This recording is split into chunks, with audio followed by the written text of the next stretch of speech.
9th और 11th class का result declare हो जाने के पश्चात बहुत सारे बच्चों के क्वेश्चंस, बहुत सारे जो बच्चे हैं जिनकी कंपार्टमेंट आई है उनके बहुत सारे क्वेश्चंस और बहुत सारे मैसेज हमारे पास आ रहे हैं। वे कई बातों को लेकर, कई प्रश्नों को लेकर परेशान हैं। इस वीडियो में मैं आपके उन सब प्रश्नों का जवाब दे रहा हूं और आपको बता रहा हूं कि किस तरह से आपको जो कंपार्टमेंट का पेपर है, विशेष रूप में 11th स्टैंडर्ड का 11th क्लास का जो कंपार्टमेंट का पेपर है इंग्लिश का, वो कैसे आपको करना है और किन किन बातों का आपको ध्यान रखना है, कैसे आप पास हो सकते हैं। तो इन चीज़ों को मैं आपको यहाँ बताने जा रहा हूँ। तो 11th के इंग्लिश सब्जेक्ट की मैं बात करूँगा, इसके पेपर की बात करूँगा। तो प्यारे बच्चों, यहाँ पर आपको ध्यान देना है कुछ बातों पर। जो गलती आप करते हैं उनको रिपीट नहीं करना है। जिन गलतियों की वजह से आपकी कंपार्टमेंट है या आपके मार्क्स अच्छे नहीं आए इंग्लिश में, उन गलतियों को आपको रिपीट नहीं करना है। पेपर सेम ऐसा ही आएगा जैसे कि आपका फाइनल का ऐसे 2 का पेपर आया था। वही आपका 3 सेक्शंस में पेपर बटा होता है, ए, बी और सी। ए सेक्शन, बी सेक्शन और सी सेक्शन। ए सेक्शन क्या होता है आपका, ये आपका अनसीन पैसेज वाला होता है और ये आपका राइटिंग स्किल का होता है और ये आपका आता है लिटरेचर।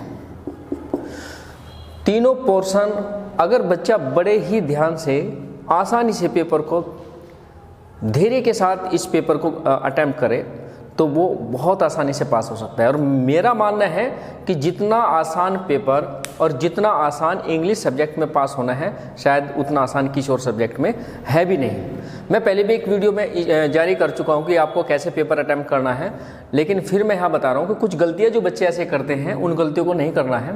पहले तो देखो, सेक्शन ए आपका 20 मार्क्स का आता है।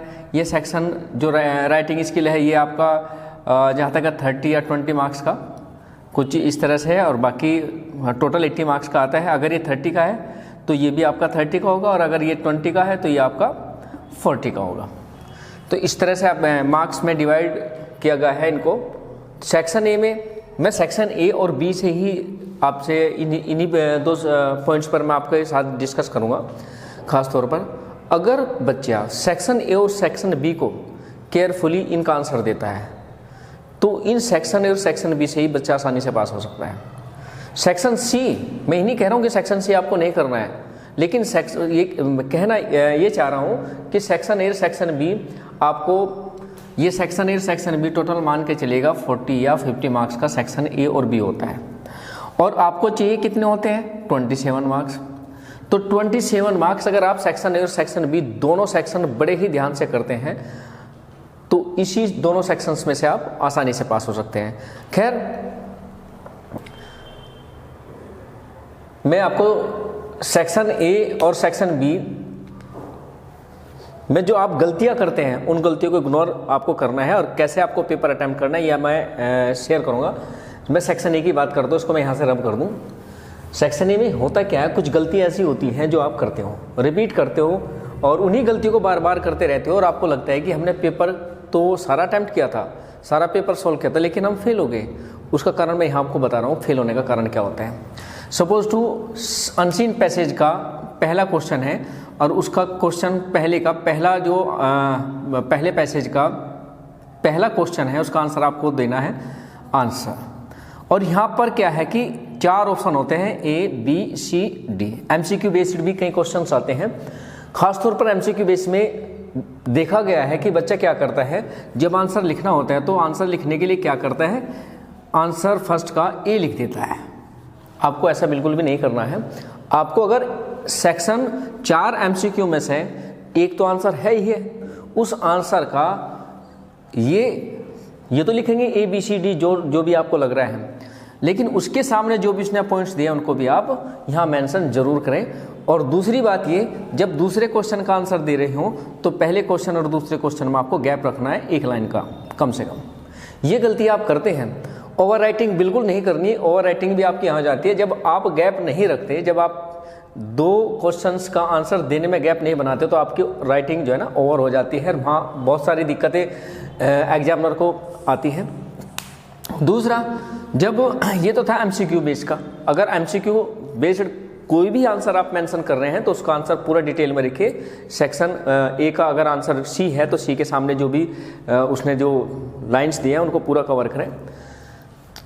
दूसरी बात जो आप गलती करते हैं, सपोज को डेस्क्रिप्टिव आंसर आपको देना है, मतलब उस क्वेश्चन की आपको डिटेल बतानी है, तो पैसेज के अंदर क्वेश्चन को पढ़े, पैसेज के अंदर तलाश करें जहां पर भी आपको लग रहा है कि ये क्वेश्चन का आंसर एक लाइन उस क्वेश्चन में आप एक या दो वर्ड उनको पकड़ लेना है, और पकड़ने के बाद फिर पैसेज में वो आंसर तलाश करना है। जहां पर भी आपको वो वर्ड दिखता है तो उस पूरी लाइन को उठाकर आपको आंसर के रूप में मेंशन कर देनी है। लेकिन यहाँ पर गलती बच्चा क्या करता है, बच्चा गलती करता है एक दो तीन या चार शब्द लिख देता है और मान लेता है कि आंसर कंप्लीट हो चुका है। आपको एक नंबर लेना है, कंजूसी क्यों करने, पेन आप लिखने की आर्ट आपके पास है, ब्लू पेन आप इस्तेमाल कर रहे हैं, मार्क्स आपको चाहिए, और मार्क्स अगर आपको चाहिए तो आपको ना कम से कम 1.5 या 2 लाइन आपको यहाँ कवर कर लेनी है। इस तरह से अगर आप इस पैसेज का आंसर देते हैं तो ये 20 मार्क्स के पैसेज होते हैं। तो जो मेरा मानना है कि आप 15 या 16 या मोर देन 15 आप मार्क्स अचीव इजीली कर लेते हैं। अब बात करते हैं सेक्शन बी की। सेक्शन बी में क्या करते हैं, बहुत सारे बच्चों की अब तक कॉपी देखी गई है, बहुत सारे बच्चे ऐसे गलतियों को दोहरा रहे हैं, और उसी गलतियों की जब आप नोटिस लिखते हैं, नोटिस में देखिएगा, नोटिस में एक तो आप बॉक्स ही नहीं बनाते। जब भी आप नोटिस करें उस नोटिस को पूरा एक पेज पर रखें, आधा इधर और आधा इधर करने की कोशिश बिल्कुल ना करें, क्योंकि जब आप क्वेश्चन को डिवाइड कर लेते हैं पेजेस में तो दिक्कत आ जाती है। तो आप पूरा क्वेश्चन का जब आंसर मेंशन करें, खासतौर पर नोटिस का, तो पूरा एक पेज पर ही रखें और यहाँ पर लिखे आप क्या, ऑर्गेनाइजेशन का नाम, संस्था का नाम, जो भी इसको इशू कर रहा है। फिर आपको लिखना है नोटिस कैपिटल लेटर्स में, और फिर आपका जो भी टॉपिक है, जिस टॉपिक पर आप लिखने जा रहे हैं नोटिस का, वो यहाँ टॉपिक लिख देना है। यहाँ पर आपको डेट मेंशन कर देनी है। और नोटिस जब लिखना शुरू करें, it is hereby inform, कुछ इस तरह से, it is hereby inform to all the students of the school. इस तरह से आप इसकी नोटिस की स्टार्टिंग करें और लास्ट में लिखे हेड बॉय या इंचार्ज जो भी है। अगर आप इसकी ये बॉडी भी नहीं करते और हम इन सब चीज़ों को मेंशन करते हैं तो भी आपको 1.5 या 2 मार्क्स एग्जामिनर देगा ही देगा। ये आपके बनते ही बनते हैं, कोई नहीं काट सकता।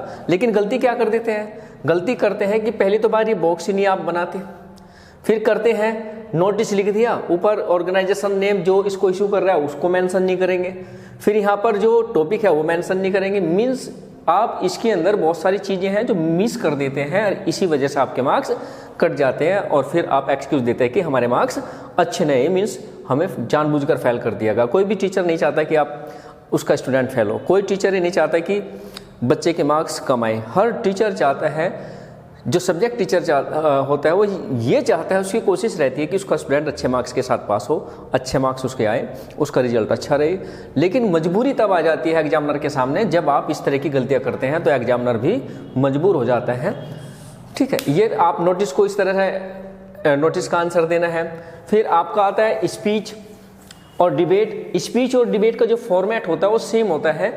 कभी भी जब स्पीच का लिखने जा रहे हैं, स्पीच का, honourable principal sir, vice principal sir, all respected teachers and my dear friends, good morning या गुड आफ्टरनून, इस तरह से बिगनिंग उसकी करें।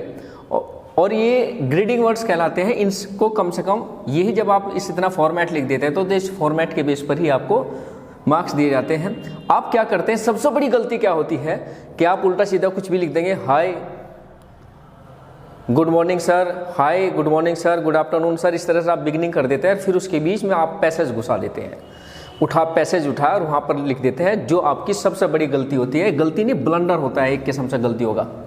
तो ऐसा आपको नहीं करना। ये कारण होता है कि आपके मार्क्स कट जाते हैं, आपको मार्क्स नहीं मिलते। आपसे जो भी टॉपिक से रिलेटेड आता है, जिस तरह से भी आप लिख सकते हैं, छोटे छोटे सेंटेंस को बनाकर उसको कवर कीजिए। मैं मानता हूँ कि आप आसानी से कवर कर सकते हैं। आप इतने कमज़ोर भी नहीं हैं, इतना भी ऐसा भी नहीं कि आप कुछ भी नहीं जानते, आप जानते बहुत कुछ हैं, होशियार हैं। लेकिन बस वही है कि आपके पास राइटिंग स्किल, आप लिखने का जो है ना, वहाँ थोड़ा सा आपका डिसबैलेंस हो जाता है। एट ए टाइम जब लिखने की बारी आता है तो आप जो है ना उन चीज़ों को फोकस नहीं कर पाते, उन सब चीज़ों पर। तो आप प्रैक्टिस करें, फिर उसके बाद आता है आपका लेटर। लेटर में भी आप क्या करते हैं, लेटर में भी यहाँ पर गलती कर देते हैं। लेटर में एक एड्रेस यहाँ पर आपको मेंशन करना होता है। जब लेटर लिख रहे हैं तो अपना एड्रेस लिखना है, फिर यहाँ डेट लिखनी है, फिर रिसीवर एड्रेस लिखना है, जिसको आप लेटर भेज रहे हैं उसको लिखना है, फिर लिखना है आपको सब्जेक्ट, ठीक है। फिर यहाँ से आप लेटर लिखना शुरू करेंगे। अगर ये 3 चीज़ें भी आप इस तरह से ये और ये चीज़ें भी आप मेंशन कर देते हैं तो भी आपका 1.5 मार्क्स कहीं नहीं जाता। लेकिन दिक्कत यहाँ आती है कि आप ये करते ही लिखते ही नहीं। फिर उसके बाद जो भी टॉपिक से रिलेटेड है वो आप यहाँ पर मेंशन करें, छोटे छोटे सेंटेंसेज बनाएं, आप इजीली उसको कर सकते हैं। मैं फिर रिपीट कर रहा हूँ। तीसरा फिल इन द ब्लैंक्स आता है, कुछ ग्रामेटिकल पोर्शन आता है, कुछ नरेशंस आते हैं, कुछ एक्टिव पैसिव आता है। तो मीन्स पेपर आपका ऐसा ही आएगा जैसा आपका एस्से 2 का था। और एक और मैं आपको बता दूं विशेष रूप से, सारा 11th क्लास का जो पेपर आएगा वो सपोर्टिंग मटेरियल से आएगा। आप सपोर्टिंग मटेरियल के जो एग्जाम पेपर्स हैं, जो क्वेश्चन पेपर्स दे रखे हैं, प्रैक्टिस सेट दे रखे हैं, उनको अच्छी तरह प्रैक्टिस कीजिए, आप आसानी से पास हो जाएंगे, इसमें कोई डाउट नहीं है। अगला नेक्स्ट जो पॉइंट है सेक्शन सी। सेक्शन सी जो आपका लिटरेचर से जुड़ा हुआ है, इस सेक्शन सी में आप क्या करें, इसमें आप सेक्शन सी में क्या 60% आप सिलेबस का जो होगा वो 60% आएगा। 60% सिलेबस आप कवर कर ले। लास्ट के जो जितने लेसन्स बच जाते हैं, कुछ शुरू के 2-4 चैप्टर आपके नहीं आएंगे, लास्ट के 60% सिलेबस को आप कवर करें, उनकी समरी पढ़े, उनको समराइज करें, पोएट्री है उसकी भी समरी पढ़े, और चैप्टर से रिलेटेड, लेसन से रिलेटेड जो भी आपसे आता है वो चीज़ लिखे। आप ये मत कोशिश करें कि मैं पैसेज उतार दूंगा, टीचर कुछ नहीं जानता, टीचर पढ़ेगा नहीं, ऐसा बिल्कुल भी अपने दिमाग से निकाल दे। ऐसा नहीं होता। टीचर, खासतौर पर 11th क्लास में टीचर हर चीज़ को पकड़ लेता है, छोटी छोटी गलतियों को पकड़ लेता है। फिर छोटी गलती जहाँ आपकी पकड़ी है तो फिर वो उसमें पूरा जो भी आपने आंसर मेंशन किया उसको पूरा पढ़ता है। तो आप ऐसी गलती बिल्कुल ना करें। पैसेज तो बिल्कुल भी ना लिखें। और चैप्टर से रिलेटेड मैं बता, चैप्टर से रिलेटेड जो भी आता है वो आप उसमें आंसर मेंशन करें। बस कुछ बातों का, कुछ सावधानियों का मैं यहाँ बता रहा हूँ, ध्यान रखते हुए आपको पेपर अटेम्प्ट करना है। ओवर राइटिंग बिल्कुल ना करें, साफ साफ लिखें। एक आंसर कंप्लीट करने के बाद दूसरा आंसर जब आप मेंशन कर रहे हैं तो लाइन का गैप रखें। जल्दबाजी बिल्कुल ना करें। और ये जो आपकी होती है कि शायद मेरा जो पड़ोसी है, मेरा जो नेबर है, मेरा जो क्लासमेट है वो सही सही आंसर लिख रहा है, ऐसा कुछ नहीं है। आप जो आंसर लिख रहे हैं, जो आप जानते हैं, वही सही माना जाता है और वो सही है भी। आप पड़ोसी के चक्कर में आकर अपना भी आंसर गलत कर देते हैं। जरूरी नहीं है कि जो आपका पड़ोसी है वो सही लिख रहा है, ठीक है। आप घर पर रीडिंग और राइटिंग 2 चीज़ की प्रैक्टिस जरूर करें। और मैंने आपको फिर एक बार फिर मैं आपको बता रहा हूँ, जो भी आपका एस्से 2 का जो कंपार्टमेंट का जो पेपर आएगा उस सारा का सारा पेपर आपका सपोर्टिंग मटेरियल से ही आएगा। आप सपोर्टिंग मटेरियल के अंदर जो प्रैक्टिस सेट पेपर दिए गए हैं उनकी अच्छी तरह प्रैक्टिस करें। उनको ऐसा नहीं कि आप पढ़ें, उनको अपनी कॉपी पर लिख कर उनकी प्रैक्टिस करेंगे तो ही आपके लिए बहुत ज़्यादा बेनिफिशियल रहेगा। और आशा करते हैं कि जितने बच्चों की कंपार्टमेंट आई हैं वे बच्चे अच्छे मार्क्स के साथ पास आउट होकर 12th क्लास में प्रमोट होंगे, ऐसा हमारा मानना है और ऐसी हमारी उम्मीद भी है। हम आपके उज्जवल भविष्य की कामना करते हैं और ऐसी भी कामना करते हैं कि आप 11th के साथ साथ नेक्स्ट क्लास में प्रमोट होने के बाद 12th क्लास में अच्छी मेहनत के साथ, अच्छे मार्क्स के साथ पास हो और अपना जो कैरियर है उसको ब्राइट बनाएं।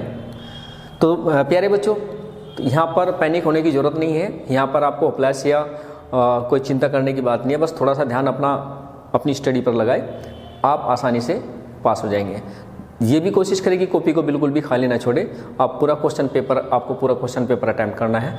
आप जल्दी में क्या करते हैं कि 1-2 घंटा हुआ और सोचते हैं कि हमने बहुत सारा क्वेश्चन पेपर अटैम्प्ट कर लिया, 4 क्वेश्चन 5 क्वेश्चन हमने अटैम्प्ट कर लिए, और फिर आप पेपर छोड़कर भागने की कोशिश करते हैं। बिल्कुल भी ऐसा ना करें, क्योंकि आपकी इस छोटी सी गलती के साथ में आपका पूरा साल खराब हो सकता है, पूरा साल बर्बाद हो सकता है। तो आप पूरा पेपर अटैम्प्ट करें, 3 घंटा बैठने की पूरी प्रैक्टिस करें। 3 घंटे के अंदर आप कोशिश करें कि सारा क्वेश्चन पेपर आपका सॉल्व हो। तो प्यारे बच्चों, बस आज की वीडियो में इतना ही।